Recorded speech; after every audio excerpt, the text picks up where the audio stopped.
Aloha, beautiful beings, and welcome to another episode of the Yoni Havana podcast, where we explore consciousness, looking into how things work in the universe so we can enjoy life more and become more whole. Today's episode is a refreshing approach to an unspoken topic, death. My guest, Pratt, is a death, grief, and integration guide who helps people navigate grief by fostering connections with community and nature. Drawing on her experience in senior care and work across 6 continents, she emphasizes conscious death preparation and meaningful conversations. Episode highlights: transforming grief with nature. Lee shares how connecting with nature can be a powerful tool in the grieving process, offering solace and peace for those coping with loss. Death preparation conversations. Lee encourages open discussions about death and advocates for creating death plans, similar to birth plans, to bring clarity and comfort to loved ones. Community support in the dying process. Lee emphasizes that no one should die alone unless they choose to, highlighting the importance of community and care in bringing comfort and closure. Lee recently launched her websites, and I encourage you to check out her work on navigating grief at rememberinggrief.com and green burial options at justloveforest.com/greenburial. Links are also available in the show notes.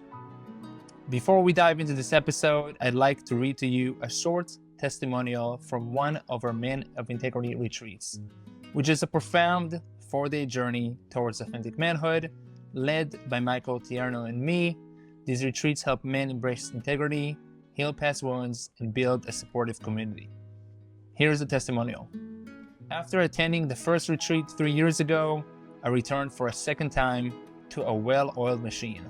What a fantastically awesome experience. The group leaders are amazingly gentle, caring, and open people. They have a sincere desire to help men open their hearts and spirits to heal themselves from the patterns of behavior that no longer serve us. The home, the meals, the presentations, the ceremonies, and the structure of the retreat could not have been better. Thank you all. If the Men of Integrity retreats intrigue you, I encourage you to visit our website, moi.community. And one more thing, if you're on a path of self-discovery and seeking a deeper connection, please check out our Rising Awareness sessions, weekly sessions that I co-host with my mentor, Dr. Aubrey Degnan, who are ideal for those feeling stuck in personal growth, navigating inner work alone, seeking connection with like-minded individuals, or curious about enlightenment. Visit our website, arisingawareness.net, to learn more. Now, onto the show. Sit back, relax, and enjoy this refreshing conversation with Pratt about a key part of the human journey. Aho. Lee, welcome to the show. It's great to have you here. How you doing? Thanks for having me, Yoni. I'm doing fantastic. I am outside and I'm sun gazing, so can't get any better. I have had some experiences with sun gazing that are awesome, and I also have an experience while we were talking about sun gazing that has not been awesome. And I looked at the sun in the middle of the day at the peak of solar noon for too long. Happened to have been on plant medicine during a journey, and I had partial blindness for 10 days, and I thought maybe this is for the rest of my life. And that was scary. Ever since then, I changed my sun gazing practices quite a bit. So yeah, that was crazy. That does sound very scary. So what do you refrain from doing while sun gazing? Well, the most important thing is that I refrain from doing it over a certain time of the day, meaning the angle of the sun. And I do not stare at it directly, really, almost at all now. I feel like I'm getting plenty of the benefits if I'm what's called like half mast, and so I'm not exactly staring at it. I will exactly look at it when the first, I'm gonna call it 5 to 10 minutes of sunrise and sunset, but over at any level above it, I'm not looking at it directly anymore. It was very it was life changing. I wasn't able to read text on the phone. I have to move my head to be able to see words. I'm going to be able to see. I mean, I had partial blindness. It was uncomfortable, and I surrendered to the fact. And 10 days is Yeah. That was a good case because I read that it could go, and I do have red light panel that, and red light does rejuvenate eyesight, and I have other supplements that do rejuvenate eyesight. And you may have heard of Sananga. So I was doing everything possible to expedite. It could have been longer, and who knows what the results would be. It's crazy. I'm glad you can see, Yoni. Yeah, same. Well, we met almost 5 months ago at a phenomenal event called Walk for the World, where I think over 140,000 people meditated to a Dr. Joe Dispenza meditation, and we clicked immediately and it was super fun. We're both from Israel. We share that uh, tribalism and history and lineage, and a lot of culture.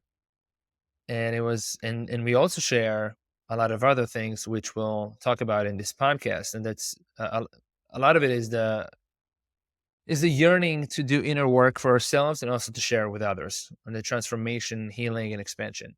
So yeah, we'll see where we're taking it today.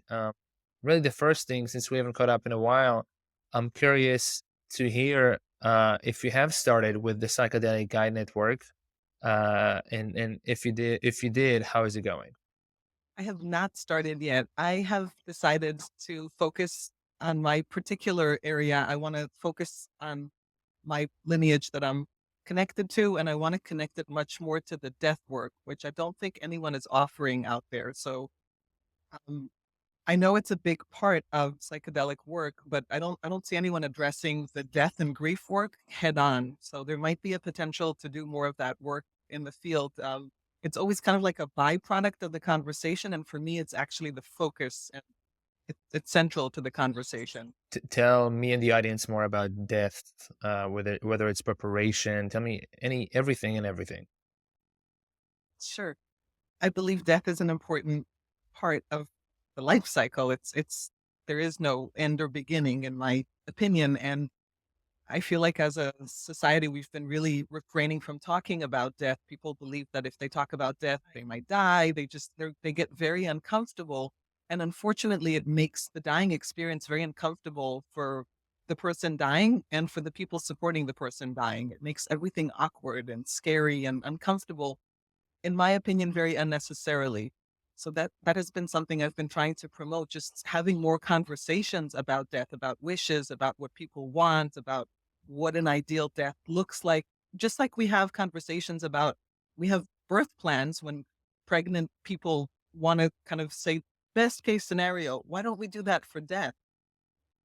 What what is your experience with death preparation, or preparing the people that are about to die or their families? Love to hear. I grew up in a very tight knit rural community, and I also grew up in Israel, so death is kind of like this looming thing that is always in the background, um, but also not spoken about because there's a lot of focus on life. Working with seniors, I've experienced plenty of opportunities to brush up against death, but specifically during COVID, there was a particularly difficult time because family members didn't have access to their loved ones that were dying. So I was kind of put in a position where I was that person, sometimes the only person that had access to a dying person. And I had to do the process on behalf of their family and friends that didn't have access to them. So I feel like that was really the most hands-on experience that I've had because there was really no other way. There was no other choice. No one else was there to do it. And what was that experience like? It was It was terrifying and sad and, everything mixed together, but it was also a huge privilege and honor, and it felt like I was doing important work, and it felt like I couldn't lean on anyone else to do it. I had to confront that work in that time. I could get support, but really there was no one else that was about to step in and say, "I got this. Let me do this." So it was sort of like a crash course in dying. Is this in a senior living facility place? I don't know what to call that. Where is that happening? Yes, I worked with seniors for the past 12 years. And as executive director, when the buildings shut down during COVID, there were very few people around that had access to our residents. So often it was the options were very limited. And sometimes I was the only person in the building to address the dying situation. And what does that look like? Does that you're in the room, you're holding hands, you're talking to them while they're having their last breath? What does that look like? Every death is different, just like every birth can be very different. Certain elements repeat themselves. Some were very sweet and funny. Some were just sharing memories from good times in life or cracking jokes to kind of take the heaviness away. It depends on the situation the person was in. Some people are pretty lucid and they know they're dying. Some people are completely not. Sometimes they're in tremendous pain from a disease. Sometimes it's kind of a surprise death, and then it's dealing with the aftermath of the death. So it varies significantly. But if there are family members, there's always the grief element that was complicated during COVID because it was sort of like processing something without being there was heartbreaking, especially when you knew the person was about to die and you didn't have access. And, people were dying alone in very many places. So I feel honored that I made sure the people that were dying did not die alone when possible. Were you giving the news to a lot of families about their loved ones passing? Sometimes, yep. If it was a surprise death, then definitely yes. No. What have you some people talk about, near death experiences or being in the room when someone close to them passed and there's some sort of, I'm going to call them mystical or magical moments happening, feeling, sensations, perceiving, seeing, anything you could share? Definitely. Very, very different and very personal. And sometimes just sort of, you can't make stuff like that up. I also experienced a lot of people that were terrified of dying. So the fear of death is something that I've had to get really good at handling. People that knew their death was approaching and had very little tools. Unfortunately, dying has been sort of we tucked it away and we let the professionals deal with it, where really in the past family members took care of each other and there was a closure opportunity to say goodbye and to even physically take care of each other. We outsource that today. And I think it's a shame because there's so much sweetness that comes with being able to part from your loved one. And I really encouraged family members when it was available or possible, or I would be the conduit to do that, to be able to say the things that you really wanted to say, to express that. If they couldn't touch their loved ones, I would hug them on their behalf. So it was just a very interesting time in history where things were complicated and we had to figure out how to be creative about the process. And so when I'm circling back to, were there some moments you could share? And I know those are personal and perhaps, you know, sacred. But if there's anything, people love hearing stories of, I've heard of somebody who said like, there was a light, there was a sensation, I could feel the soul living, I don't know if there's anything you could share. Definitely. I had some funny stories where everyone was pretty clear Yeah. that the person was dead, and there was sort of like this last breath that always scares people because it's sort of unexpected, and it's a natural process that happens with the body, but it always has an eerie and then kind of like a if people get very uncomfortable and it makes you unsure if is this person really dead? There are also, you know, times where you really wanted the person to not be dead. And in your mind, you're thinking, maybe we can still call 911 and change something. And it's clear that that's not going to happen. So I think most of my special stories were when another person was there with me. So when you feel something, it's sort of something that goes on inside your body or in your head. But when there's another person, it can be confirmed. So sometimes I'll wonder, did you see that? Is that just in my mind so lots of sweetness, with people just kind of being able to let go and peacefully go. Mhm. I think that's the sweetest way.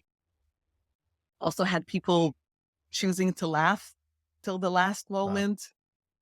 Um, I had a couple that both did not eat or drink for days. So it's sort of was the opposite, where people were like, there's no way that this person can still be alive after weeks of no food and no water. And so I think it's a testament to how unique our bodies are. And when people want to hold on, it's incredible how long we can hold on. I think survival is so ingrained in our beings that it's sometimes just giving permission to people to leave Mm.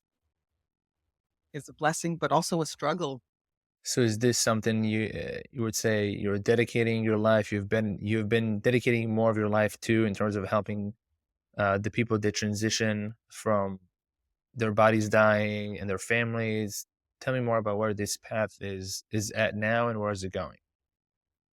It didn't start out that way. I wanted some more resources in a particularly difficult time, but I discovered a huge a huge opportunity to make things sweeter, to make things better, to allow people to have a special process and not a rushed, feared, anxious, riddled experience. So I feel like the moment of death is kind of a drop in the sea, because all of the work in preparation for dying and also what comes after the actual death are more of the work. There's so much grief to process. There's people want to say their I'm sorry's, people want to forgive each other. There's so many opportunities to close open ends that are sometimes decades long of not talking or not being able to address something. So I think there's a lot more magic. There is, of course, magic in the moment of death, but that's just a drop in the whole process. So how are you seeing your role in this process, a very sacred process, progressing? I think my background comes with a heavy dose of community, just the way I was raised and brought up. So I believe that most people don't want to die alone. There's a complete isolation. Of course, during COVID, that was one of the biggest fears. And it's a scary process that no one should go through alone unless it is their absolute choice. And I respect that if that's people. And you often hear stories about people that say, okay, the whole family said goodbye. And then when the last person left, that's when the person took their last breath. So there's Mm. plenty of those stories. Again, I don't know if it's because of the way we were raised and maybe shame around it or fear or wanting to protect people, but I believe that no one that's interested, unless they're clearly saying, I want to die alone, and I know very few people that are adamant about it in their planning, I believe everyone should have someone with them in the process, and that every family member or caregiver should have someone to support them in the process. Mm. So are you helping people create those death plans, educating them, supporting them? What does that look like? All of it. Yes. I think the first step is really important to let your wishes. So many people say, oh, my kids know what I want, or I'm not going to be there, so I don't care. That's a little unthoughtful because you're putting the burden on someone else. If you have a clear idea of what you want, I really encourage people to consider that. It's doesn't have to be a scary process. And I promise you that thinking about your final wishes will not kill you. I think it's scientifically proven that talking about death doesn't kill you in most cases. It's an opportunity to have deep conversations. Families can get together and actually, with a lot of humor and love and care, share what they want. I've helped people plan their own funerals, and some people decided they didn't want to not be there. They wanted to be present. Like, why would I plan all this and not be there? So there's a movement of living funerals where people participate in their own funeral instead of wondering what people would say about them. They get to be present and they get to, especially when there's a trajectory, people are kind of knowing their time frame. Again, not always the ideal situation. You don't always know that it's going to happen that way, but if you can make that happen, it makes for such sweet ceremonies, and you are part of the ceremony as opposed to waiting to not be there. So that's it's an interesting movement. There's also a huge movement for natural burial that I've been involved with, where people don't want to be pumped up with chemicals and they want their bodies to return to the way we were created without having a huge impact environmentally. So people are buying land now to create nature based reservations that restore the earth as opposed to fill it with chemicals that cannot be pumped out. Mm. So that's really sweet too, to see people choosing a more natural, connected way after they die, and for their families to have a place in nature to visit.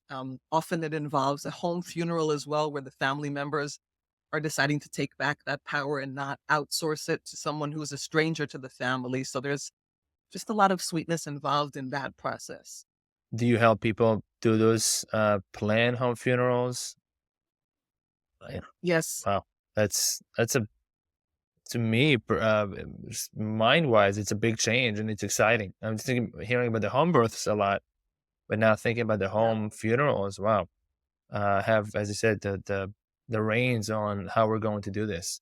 It reminds me that someone that I know passed away in Peru last year, and when she passed away, and my partner, my business partner, went there to Peru. It was a celebration. They were not grieving. Of course, there's some grieving, but they were celebrating her life, and it was pretty much a party. Just hearing about different perspectives on how people and cultures mark and the word that comes is really celebrate, but commemorate the dead. It's yeah, it blows my mind and warms my heart to hear the conscious planning and action taking. It's really cool. I want to be clear that there are deaths that are very tragic, and it's hard to celebrate someone who took their own life, so things can get very complicated. But it is important, in my opinion, to remember that sweet memories are not something that anyone can take away from you. And in some cases, I used to say to people, you just don't get to make new memories with that person. But I've experienced too many experiences that were to the contrary, where people that have passed have come back to visit with messages. So I can't even say that Mm, anymore, because I personally don't believe it. I think people see their loved ones in dreams, and that is creating new mm. memories. So that kind of is, I feel like that's the pivot point where things change for me with plant medicine, where I've had experiences that I had never dreamed of, and changed my perspective on many different things, including death and grief. Can you share on some of those experiences and where they laid you? Definitely. Um, so my first experience was about a year ago, and I think I surprised myself that I was curious about this, because I have never tried really anything on purpose. One of my older neighbors gave me a laced brownie, and that was my first experience with marijuana. So that's a whole other Mm, story. When I realized the birds were talking to me, I thought, what was in those mm, brownies? So I've never really explored much. I was a big believer that, we can do our own work. There's breath work, there's meditation, and I was very committed to the kind of the self growth work without any chemical intervention. And in some ways, I am kind of still a purist, but I think the purist comes from not chemically engineered materials. I still feel kind of strongly about that. Again, I might change my mind. I don't have much experience, but I had an opportunity to participate in a yahe ceremony, which is the Colombian lineage of ayahuasca. And I did a lot of preparation leading towards the ceremony, and I went with a very dear friend that has already been on a spiritual journey with me. So I feel very lucky that I had a really strong container leading up to my first ceremony. I went there with someone that I knew and trusted, and also led by someone that I trusted.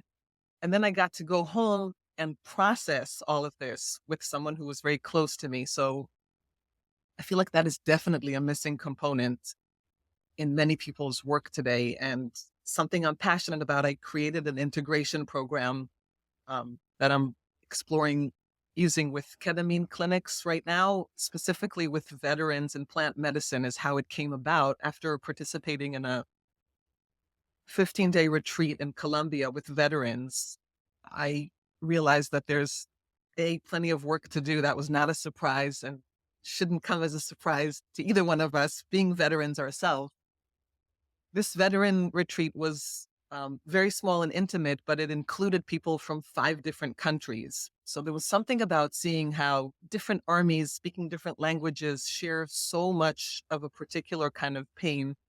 And I still believe that war is the most inhumane activity that we can participate in as human beings. There's always a better war is never a solution to anything. And I understand situations can be complicated, but I feel like that is one of the deepest hurts that we have imposed on ourselves as a society, as human beings. I don't think there's any worse way to really mess with your spiritually and physically with human beings. So, and I've done, I've done healing from war workshops in Poland with people that didn't even speak the same language. We had Holocaust survivors speaking with children of Nazis. I mean, I've done some serious work around the world in this particular realm, but the plant medicine aspect allowed me to access areas that were in my subconscious that I don't know that I had the words for them, and I didn't need to use words for them. I think that's again where this work becomes more special than the brain, the analytic brain saying, "Oh, we're going to do this and figure that out." There's a place where we already know what to do, and if sometimes letting go and allowing things to happen is what is required. So you were able to get into your subconscious mind to some extent, or let the subconscious mind observe and perceive the subconscious mind speaking to you. Could you share some of the revelations you've had from that first experience, ceremony, weekend? Yeah.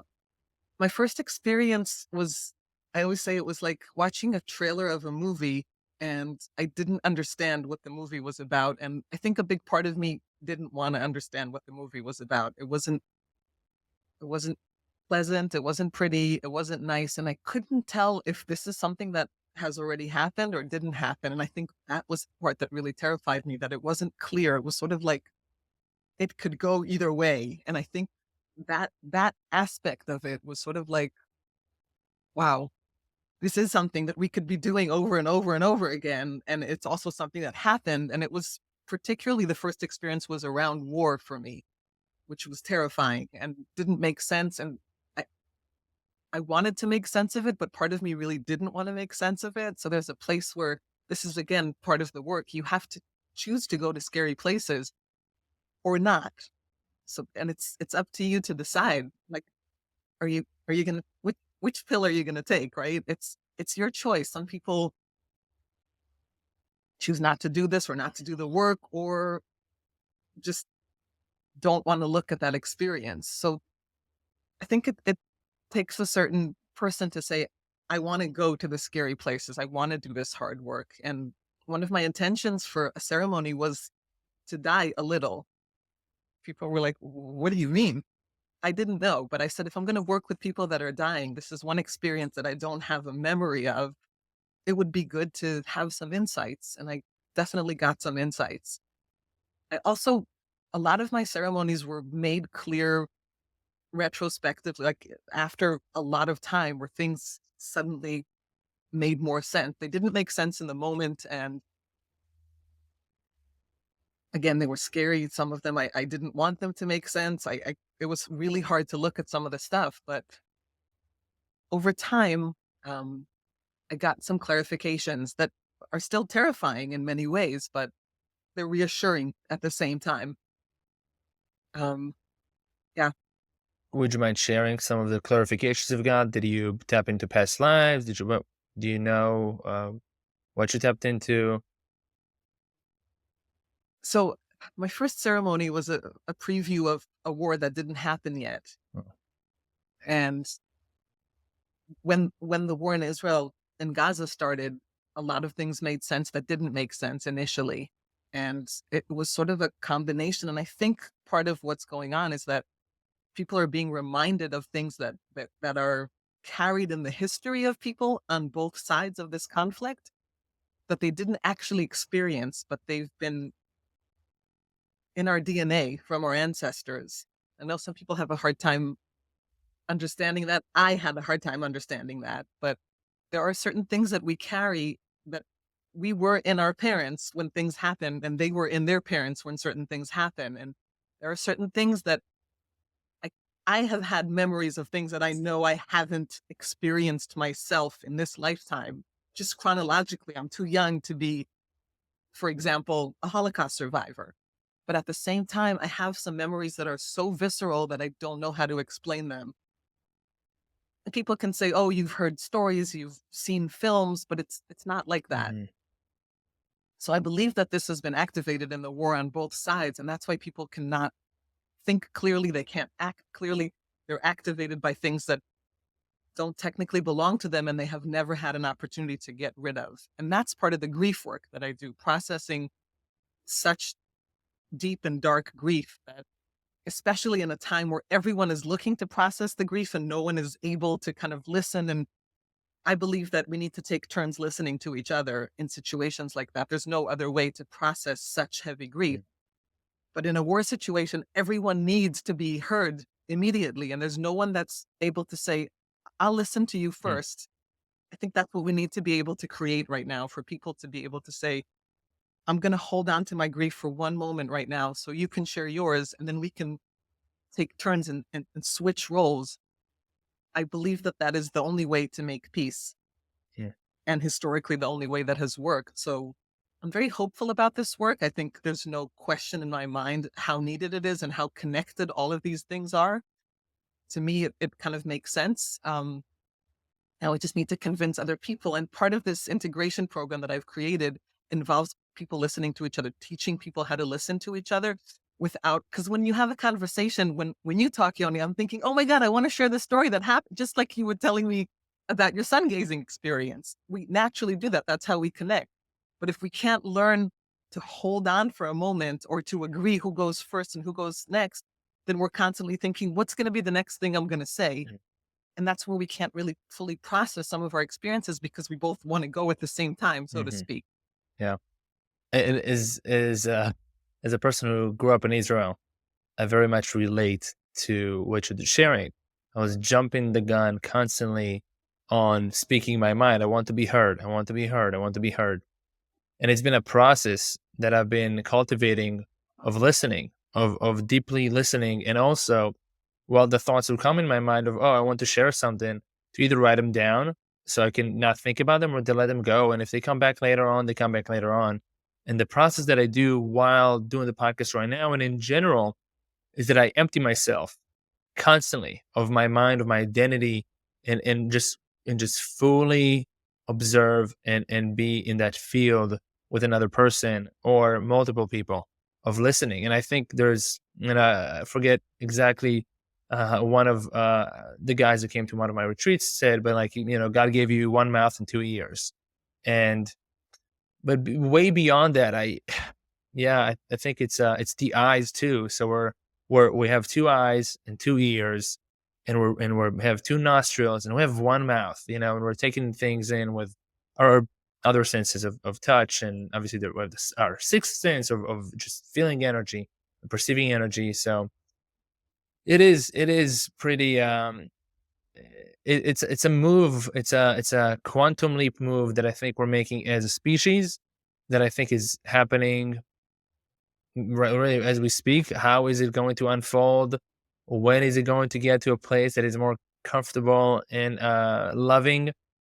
I don't know. I think it's accepting and surrendering to the moment as is, and observing the beauty of those of the stories that we live through, and some of them, of course, are laced with a lot of pain. That I see pain as a huge teacher. As personally as I went back, without questing to go back into whether it's I still don't know if it's my past lives or my lineage's past life in Holocaust memories that are gruesome and very inhumane. Um, I realize that those are my greatest teachers, and the pain really is my is my greatest teacher. I don't ask for it often, but in some ways I do ask for it, because I know it's a great gateway into learning and into more love. So wanted to share that while we're here. Let's be clear, this is work. This is hard work. This is not for the faint of heart, and it's not, it takes a lot of practice. I think part of it is that growing up, no one ever sat us down and said, "Okay, talk to me as much as you can and I'll just listen to you." Who has that experience? Maybe people that were raised with a lot of seniors around, but that's something that we're all craving. And because we've never gotten our share of being listened to well and enough, it's something that we're all craving, we're all looking for at the same time. Yeah, I think of where we grew up in Israel. There's also a sense of a desire to protect us. So if perhaps we were voicing some weaker spots that we're experiencing, that would be filled constantly with strengthening points of, put this down pretty much, and you'll be fine. We're strong enough. We're gonna get through this. And there's a good amount of that right now going on in our homeland. And unfortunately, what I see, and it's unfortunate to me, that people who are, on paper at least, closer to God, consciousness, universe, but they call it God, are talking about revenge. And as you're saying, there's nothing going to come out of revenge. There's no winning in here. To say and to see on the TV channels that are, broadcasting day and night, um, the updates on what's going on in our country and in the Middle East, to see at the top, where it's constantly, a lot of repetition in that message. We're going to win. We're going to win. We're going to win. What are we winning, really? Bringing our people back into their families is winning. Staying safe, being loving is winning. But if we're opposing another side and there's a loser, that's not winning, in my opinion. Thank you for saying that. I feel like it's so important that that message be heard over and over again, because the constant whose side are you on is fueling the conflict. It's not helping in any way. So it's important to remember exactly what you said. Yeah, and when I spoke in the beginning of the tribalism that we have, I love tribalism for the sake of shared history, for shared culture, inside jokes, relating. I think it's great and it's fun to be in a community sense of we're in a tribe. We came from the same place. We have so much, it's the games that we played and the music and how we dance and the places that we've been to. This is what I speak about by tribalism. It's not saying like because we're from here, we are stewards of the land and this is what this is our right, and somebody else is against us by any means. It's not the tribalism that I think about and celebrate. If anything, just saying, yeah, it's awesome, and we both live in a big country with a lot of diversity, and I chose to stay in this country for a big part of it because of the diversity and what it brings culturally.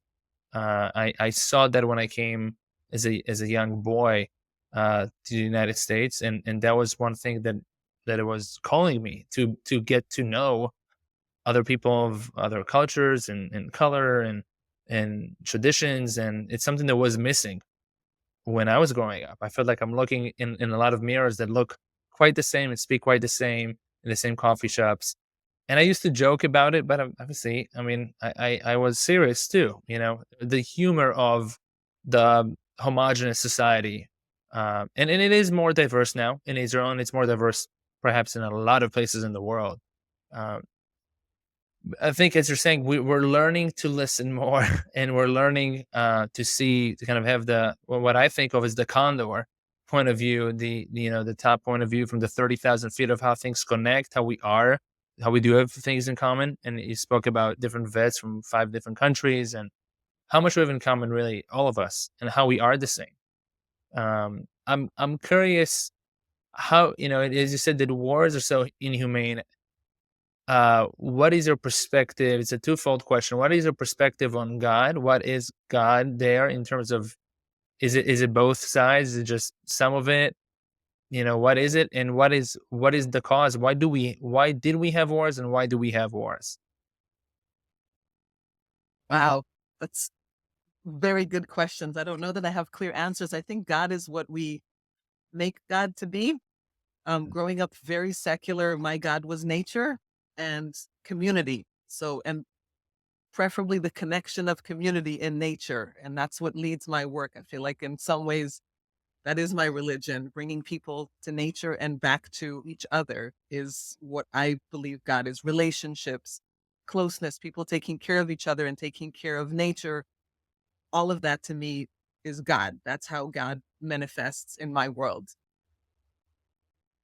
But God is what we make God to be. So maybe it's what we need it to be for ourselves or for someone else.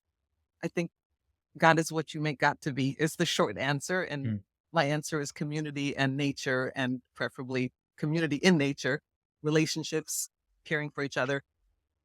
Um, I don't know how to answer the second question. I think that's a lot more complicated.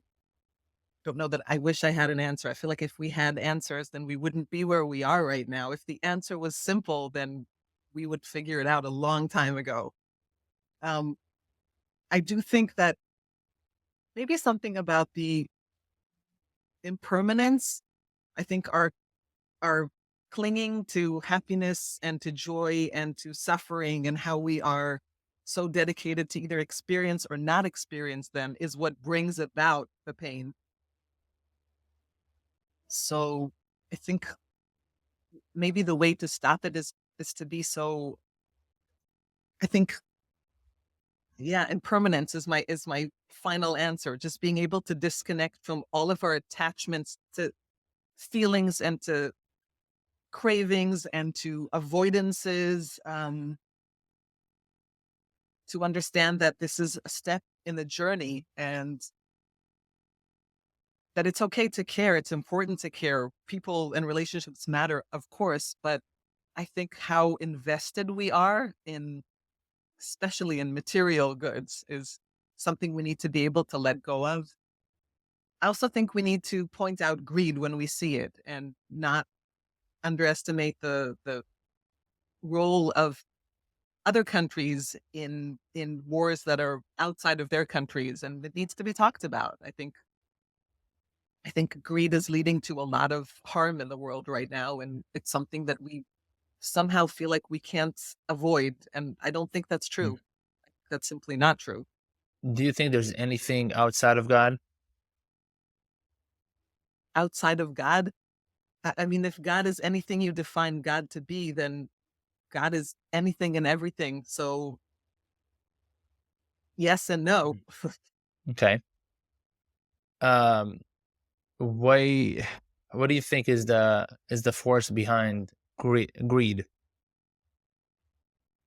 hurt hurt people, people that got a message that um, that there's not enough, that that taking care of yourself is most important, that your people are more important than other people. Again, misuse of the term tribalism and turning it against people instead of to bring people together. Um, I really work hard to believe that there is not bad and evil in the world, that there are people that are badly hurt and need to be listened to very badly. Sometimes it's hard to keep that perspective, but I've seen time and time again, and um, especially the work with veterans, that there are no bad people. I truly believe that there are people that do horrific things out of tremendous pain. And again, that's the attachment to the pain and to the suffering and to the Mhm. so I don't know if I answered your question, but that's my final answer. I love it. I've been toying with is there evil or not for a few years.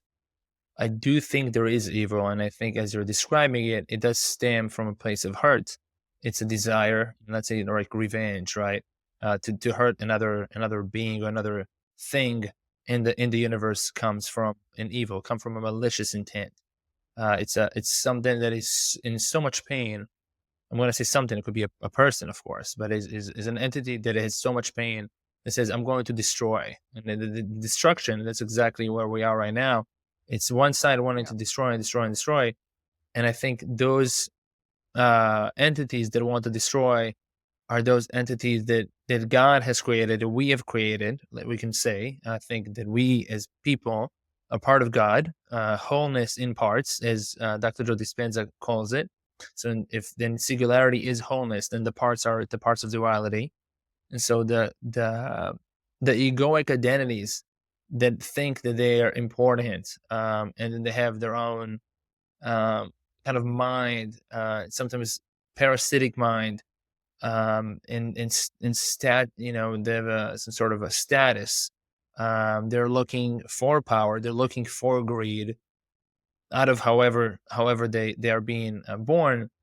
They can be destructive, and I think those things that are destructive, and the issue sometimes is that the ego thinks that this is everything. That the body and the ego are interlaced. There is no soul. I used to be very much of an atheist living in Israel, because I said, if there is a God, why would there be a Holocaust? Today, I have a different view on that, and the way that I, at least with my mind, after having some experiences, interpret the why war is war, is that God wanted, and still wants to have an experience of war, to have the duality of darkness and light.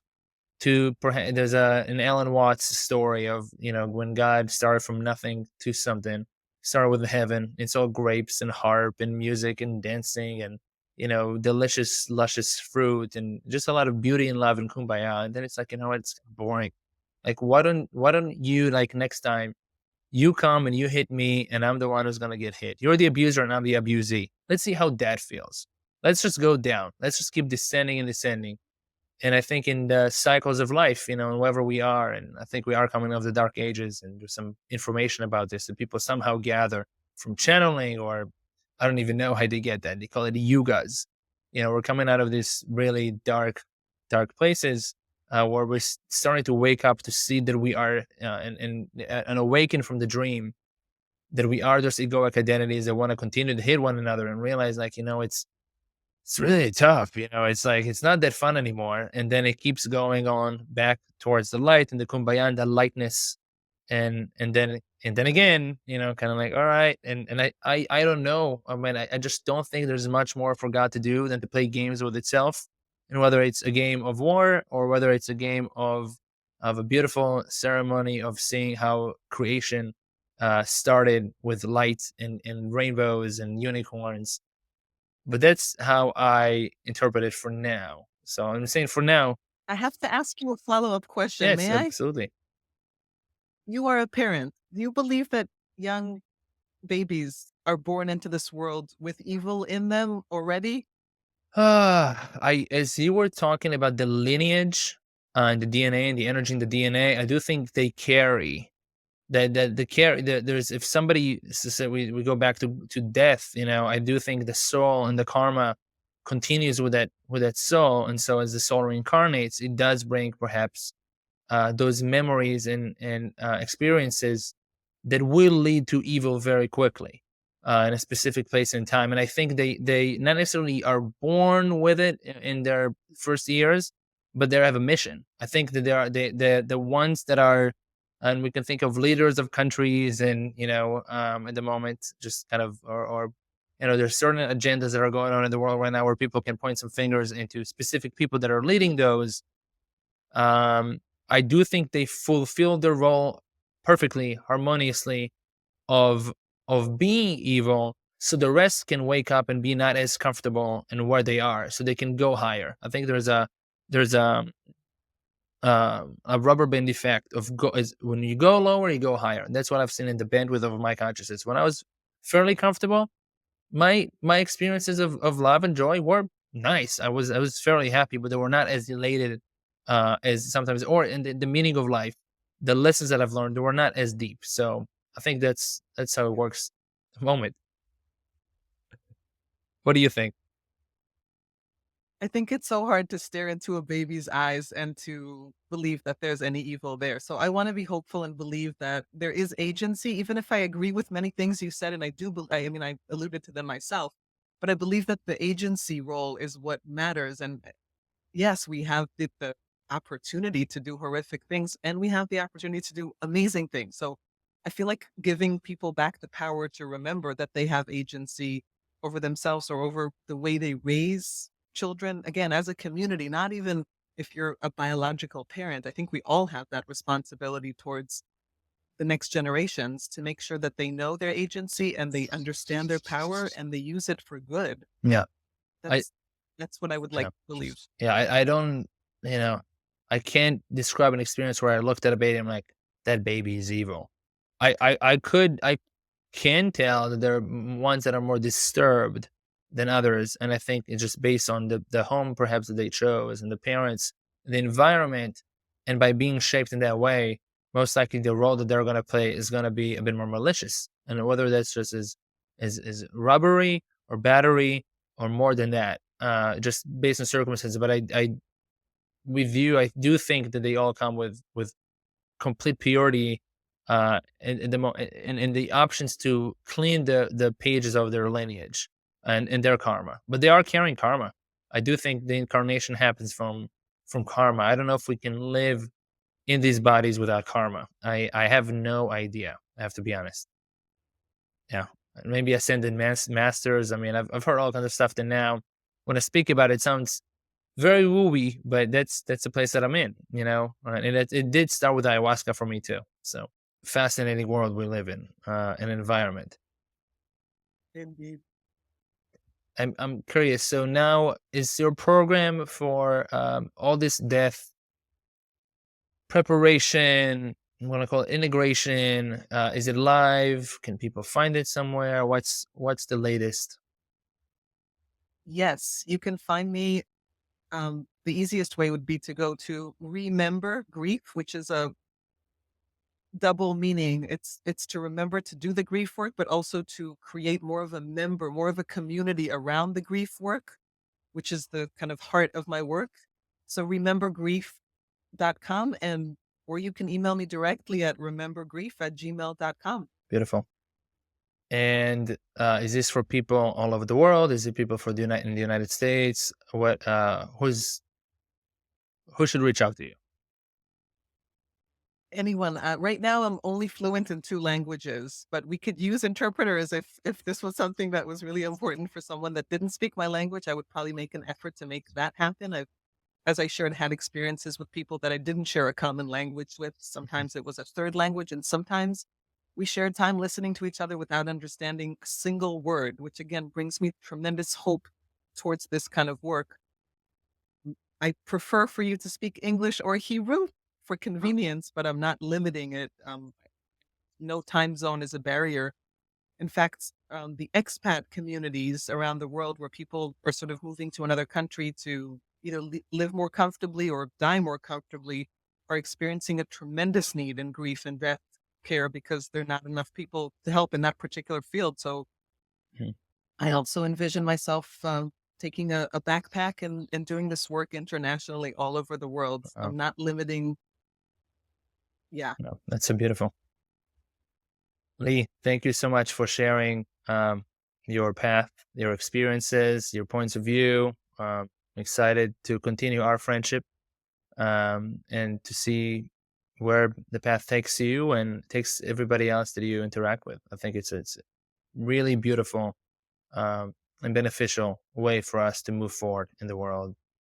And I do, and while we're here, 2 Israelis on the call, I do want to send peace and love to all sentient beings, and to, especially as we're here, to send the message that, at least from my point of view, I am not for winning and revenging in any shape or form. I do think it's important to protect people from harm, and also to be reasonable and realistic. And as Lee said, it's important that we find ways to listen to one another, as in my opinion, in my experience, we are the same thing and the same entity that is interacting with one another. So let's move beyond it and move beyond those inhumane acts and horrors into a more lighter way of living. Amen, inshallah. Amen, inshallah. Thank you, Lee, and thank you everybody for listening. Aho. Thank you for listening to this episode. I hope this conversation has supported your journey to wholeness. For full show notes and to explore all my projects, visit yonihavana.com. If you found the show helpful, please leave a review on your favorite podcast app. Your support helps spread awareness, healing, and awakening to others. Much love and gratitude.